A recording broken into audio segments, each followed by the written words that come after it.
কিছু মানুষ জীবনের সবচেয়ে কঠিন পরিস্থিতিতেও হার মানে না। তাদের পা নড়বড়ে হয় ঠিকই, কিন্তু থেমে যায় না। তাদের অন্তর জখম অবশ্যই হয়, কিন্তু ভেঙে টুকরো টুকরো হয় না। দুনিয়া ভাবে যে এই মানুষেরা খুবই শক্ত, কিন্তু এরা নিজেরাও জানে না যে এদের এই শক্তি কোথায় থেকে আসছে। আসল কথা হলো এটা, এমন মানুষদের উপরে আল্লাহর বিশেষ সাহায্য থাকে। এমন সাহায্য যা মানুষ পায় না, এমন রহমত যা অন্তরে থাকে না, আর এমন সাহায্য যা শুধুমাত্র তাদের অংশেই থাকে যাদেরকে আল্লাহ পরীক্ষায় একা ছাড়েন না। কিন্তু এরা হয় কারা? এদের মধ্যে এমন কি আছে যেটার কারণে এরা বিপদেও সেই সাহায্য পায়, যা সাধারণ মানুষ অনুভবও করতে পারে না? এটাই হলো সেই কথা যেটার জন্য হয়তো আপনি এই ভিডিও দেখতে এসেছেন।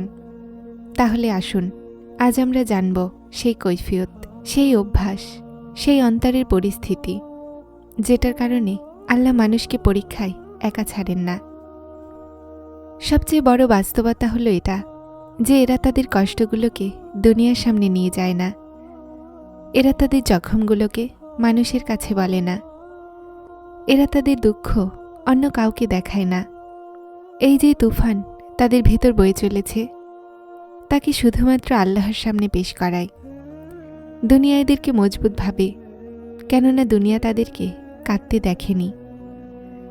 দুনিয়া জানে যে এরা রাতের একাকিত্বে কতবার কেঁদেছে, কতবার ভেঙেছে, কতবার দীর্ঘশ্বাস ফেলেছে।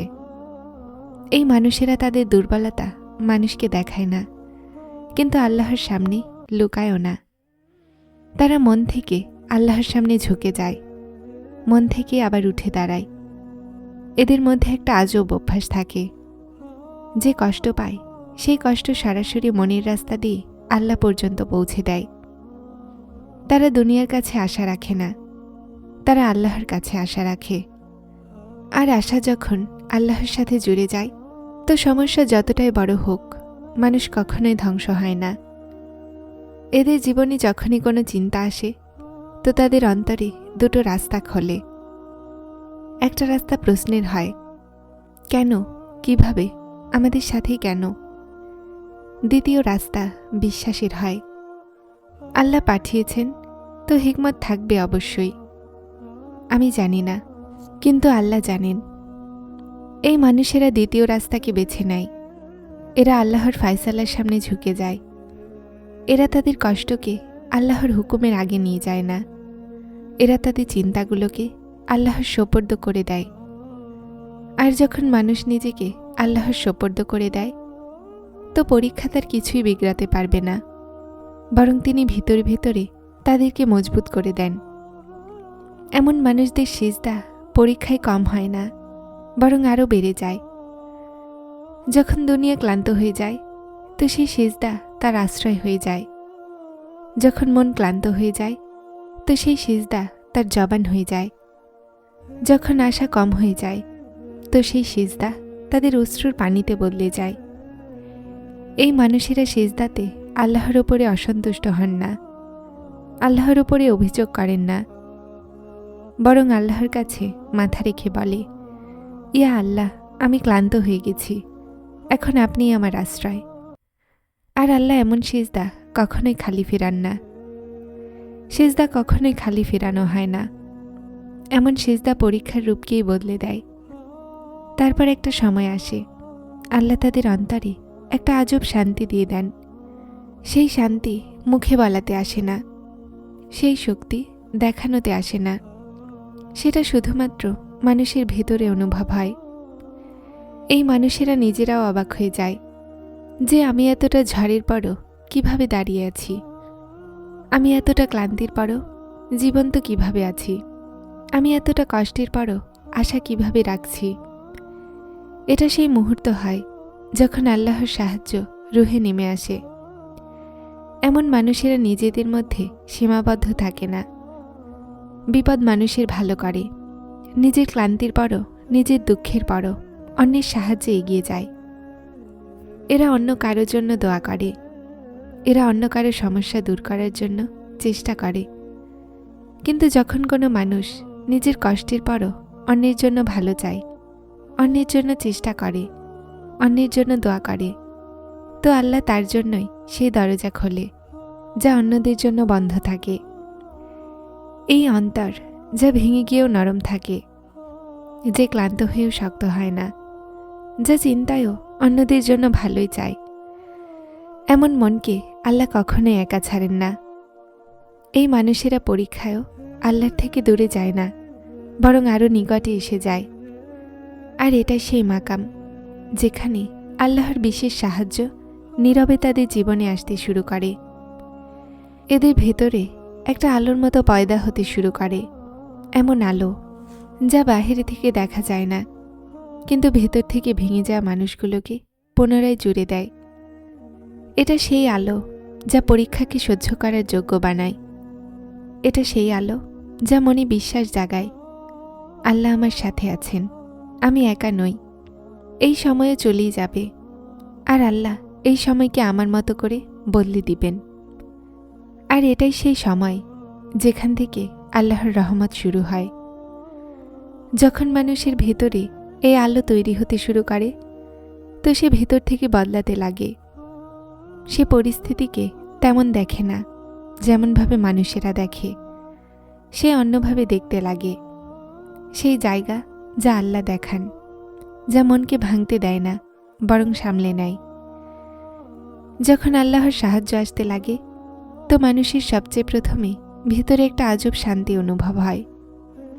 তার পরিস্থিতি সেটাই থাকে, দুঃখ সেটাই থাকে, কষ্টও আগের মতোই থাকে, কিন্তু তার মন আগের মতো থাকে না। মনে কোথাও থেকে সাহায্যের একটা নদী বয়ে যেতে লাগে, যেটার বাইরে থেকে কোনো অস্তিত্ব দেখা যায় না। এটাই সেই সাহায্য যা মানুষকে পড়ে যেতে গিয়েও সামলে নেয়। তারপর মানুষ অনুভব করে যে তার মন আশা ছাড়ছে না।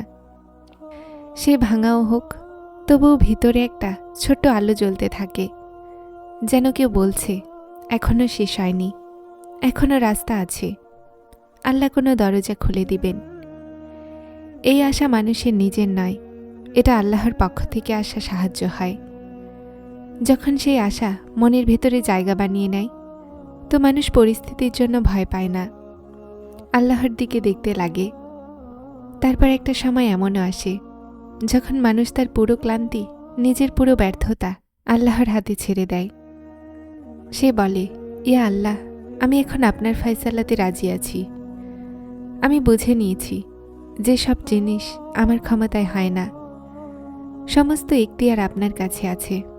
আমি দুর্বল, আর এটাই আমার সবচেয়ে বড় পরিত্রাণ। এখান থেকেই তার মনে আল্লাহর দিকে ফিরে আসার রাস্তা পোক্ত হয়ে যায়। সে তার দুঃখকে পুনরায় মানুষের কাছে নিয়ে যায় না, বরং দ্বিতীয়বার আল্লাহর দিকে নিয়ে যায়। তার কষ্ট, তার দীর্ঘশ্বাস, তার একাকিত্ব, এই সব কিছু আল্লাহর দিকে সফর করে। যখন মানুষ এই মাকামে পৌঁছায়, তো আল্লাহ তাকে একা ছাড়েন না। তার জন্য এমন রাস্তা তৈরি হয় যেটার কথা সে কখনো ভাবেওনি। জীবনের সেই দরজাগুলো খুলে যায় যা তার খেয়ালে সবসময় বন্ধ ছিল। মানুষ অবাক হয়, কিন্তু সে জানে এটা তার চেষ্টা নয়, এটা আল্লাহর সাহায্য। মানুষ বেশি শক্ত তখন হয়ে যান যখন সে দেখে যে তার ভেতরে সবরের শক্তি তৈরি হয়ে গেছে। সে আগে ছোট ছোট কথায় ভেঙে যেত, এখন বড় পরীক্ষাতেও প্রশান্তি থাকতে শুরু করেছে। সে আগে প্রতিটা ঝটকায় ভেঙে যেত, এখন প্রতিটা কষ্টের পরে আরও শক্ত হয়ে দাঁড়িয়ে যায়। এই সবর মানুষের নিজের হয় না, এটা আল্লাহর তরফ থেকে পাওয়া ক্ষমতা হয়। এটা সেই পুরস্কার যা সবাইকে দেয়া হয় না। এমন মানুষেরা যখন পরীক্ষার সময় মধ্য দিয়ে অতিক্রম করে, তো তার মনের গভীরে একটা পরিবর্তন জন্মাতে শুরু করে। সে শক্ত হয় না, বরং নরম হয়ে যায়। সে বদমেজাজি থাকে না, বরং দয়ালু হয়ে যায়। তারা অন্যদের ওপরে রাগ করে না, বরং তাদের জন্য দোয়া করতে থাকে। এই হৃদয়ে আল্লাহর খুব পছন্দ। আর তারপর মানুষ দেখে যে তার জন্য রাস্তা আপনা আপনিই তৈরি হচ্ছে। সেই কাজ যা বছরেও হয়নি, সেগুলো আস্তে আস্তে হতে লাগে। যারা তার বিরুদ্ধে ছিল তারা বন্ধু হতে লাগে, আর সেই সমস্যা যা অসম্ভব লাগত সেটা সহজ হতে লাগে। এই সমস্ত পরিবর্তনগুলো আল্লাহর নীরব সাহায্যের অংশ। মানুষ যখন পিছনে দেখে তো তার আফসোস হয় যে সে কিভাবে এই সব পরিস্থিতি থেকে বেঁচে গেল, কিভাবে সে চলতে থাকলো, কিভাবে সে বেঁচে গেল। তারপর একদিন সে বুঝতে পারে আমি কখনোই একা ছিলাম না।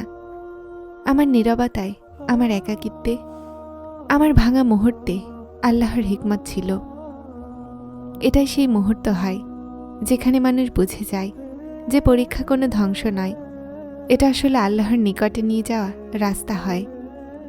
শেষমেশ মানুষের হৃদয়ে পুরোপুরিভাবে একটা কথা গেঁথে যায় যে আল্লাহ বিশেষ সাহায্য কোনো বিশেষ নাম, কোনো বিশেষ মাকাম অথবা কোনো বড় ইবাদতের অপেক্ষায় থাকে না, বরং আল্লাহর সাহায্য তার অন্তরে নেমে আসে, যে ক্লান্তির পরও আল্লাহর দিকে ফিরে আসার রাস্তা ছাড়ে না। আর এরাই সেই মানুষ হয় যাদের পরীক্ষা তাদের জন্য রহমত হয়ে যায়, যাদের দুঃখ তাদের জন্য শক্তি হয়ে যায়, আর যাদের ভাঙাচোরা তাদের জন্য আল্লাহর বিশেষ দয়ায় পৌঁছে যায়। আর এটাই হলো বাস্তবতা। আল্লাহর বিশেষ সাহায্য তারা পায় যারা কঠিন সময়েও আল্লাহর দিকে ফিরে যাওয়ার দরজা বন্ধ করে না। যদি আপনি এই পর্যন্ত পৌঁছেছেন তো এর মানে হলো আপনার মন এখনও আল্লাহর উপরে বিশ্বাস রেখেছে। আর বিশ্বাস রাখুন, আল্লাহ সেই আশাকে কখনোই জায়া করেন না। প্রতিটা সমস্যা যা আপনার রাস্তায় এসেছে আল্লাহর ইলমে আছে, আর সেটা সময়ও নির্ধারণ করে রেখেছেন। আপনি শুধুমাত্র চেষ্টা করুন আর আল্লাহর উপরে ভরসা ছাড়বেন না। যদি আপনি চান যে আপনার মন এভাবে মজবুত থাকুক আর আপনি বারবার আল্লাহর নিকটে আসার কথা শুনতে পারেন, তো চ্যানেলটিকে অবশ্যই সাবস্ক্রাইব করে নিন। হেদায়েত চ্যানেলের ভিডিওগুলোকে অবশ্যই লাইক শেয়ার করবেন। আসসালামু আলাইকুম।